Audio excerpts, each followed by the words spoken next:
Have you ever actually stopped to wonder, could you, or maybe someone you love, unwittingly be the absolute most critical piece of a global cybercriminal's infrastructure?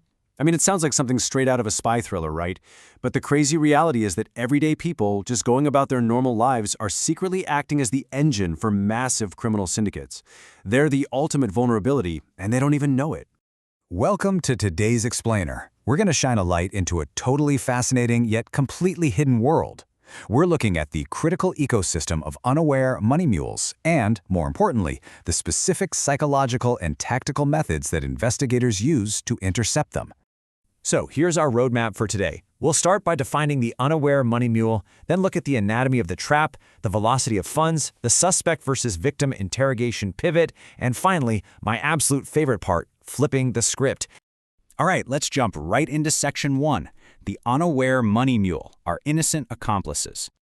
So, what exactly is an unaware money mule?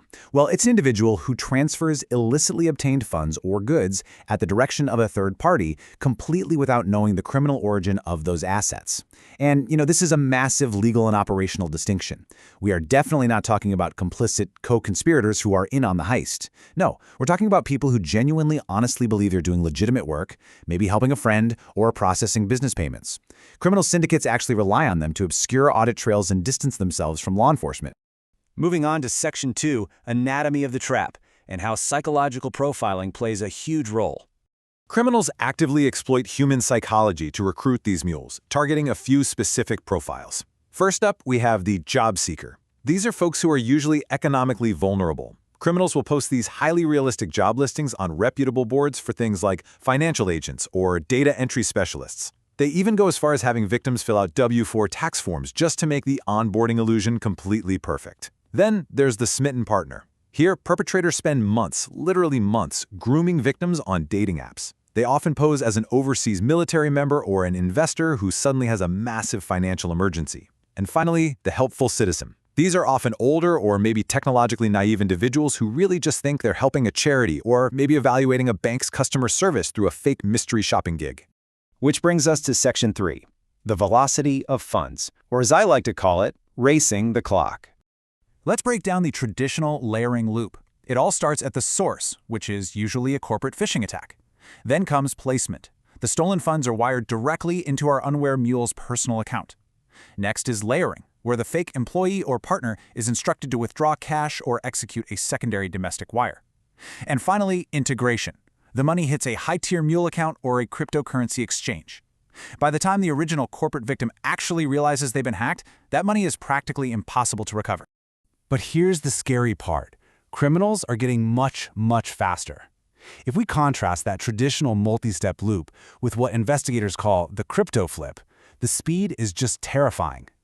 In a crypto flip, mules receive the funds and are immediately directed to physical cryptocurrency ATMs.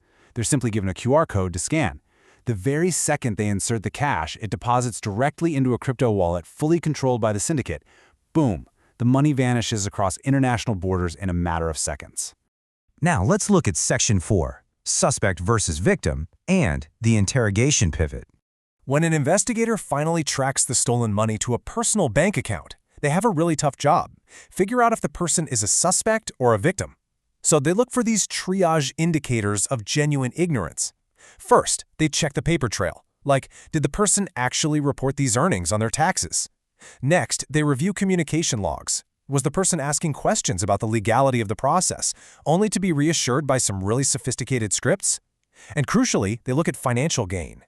A real criminal, they're going to drain the entire sum. But an unaware mule, they usually only keep the 5 to 10% commission they were promised in their fake employment contract. So the absolutely crucial point here is how investigators actually approach the interview.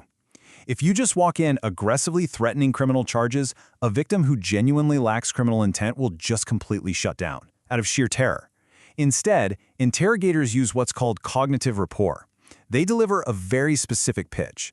They essentially tell the person, hey, we know you're in a confusing situation. We don't think you're the mastermind, but we really need your help to catch who did this. They validate the confusion. They de-escalate that intense fear of immediate arrest. By treating them as a witness who has been completely deceived, investigators can actually secure the voluntary consent needed to access devices and freeze those outgoing funds. Once that rapport is established, they use the cognitive interview technique. Unwitting mules often filter details because, quite frankly, they feel deeply embarrassed that they were conned. The cognitive interview gets them to reconstruct their environment and report absolutely everything, even seemingly trivial details, like typos the scammer made, the specific time of day they messaged, or the exact tone they used. These tiny fragments, they're actually vital clues. And that leads us into Section 5, flipping the script, turning victims into assets. Here's a real insider's playbook of the exact data investigators pull from the Mules devices to pierce the anonymity of the syndicate. They break it down into 3 main buckets. First, digital footprints, things like unique user IDs, email headers, and the exact crypto wallet addresses on exchanges like Binance. Second, operational patterns, the fake company registration certificates they used for onboarding, and specific urgency triggers, like when the scammer says, process this immediately, the client is waiting. And finally, financial flow, mapping out exactly where the mule's tiny 5% commission came from, because that single breadcrumb might point directly back to the organizer. Now, in a real-time counter-operation known as a live status check, investigators will actually keep the mule's phone active. If the organizer doesn't know the police are sitting right next to the mule, they have the mule send a controlled, completely natural-sounding message. Something simple, like saying the bank put a temporary hold on the transfer and asking what they should tell them. This forces the organizer to react. They might panic and provide fake documentation, a new account number, or even accidentally reveal operational structures while they're desperately trying to fix the problem. And if they need to physically locate the cybercriminal, well, they use digital honeypots.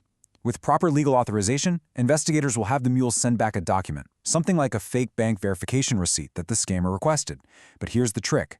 Hidden inside that document is a tracking pixel, or a canary token. The very second the criminal syndicate opens that file on their end, their true IP address and location are logged and sent straight back to law enforcement. It is an incredibly effective trap. All of this raw intelligence leads directly to rapid response interdiction. By securing that voluntary consent early on, authorities can trigger financial intelligence units, like FinCEN, to execute mid-wire clawbacks, literally freezing the stolen funds right in transit. Furthermore, by proving the mule was actually a victim of an employment scam, law enforcement collaborates directly with the bank's fraud teams. This ensures the innocent person's financial identity isn't permanently blacklisted, which is a huge deal. But, as any investigator will tell you, we simply cannot arrest our way out of the money mule crisis. It requires real community prevention. So I want to leave you with a hard and fast rule to share with your friends, your kids looking for jobs, and your elderly relatives. Legitimate companies never, ever use personal bank accounts to process corporate transactions. Period. Knowing exactly how these syndicates manipulate human trust is our best defense. So who in your life needs to know this today? Keep learning, stay vigilant, and thank you so much for joining me for this explainer.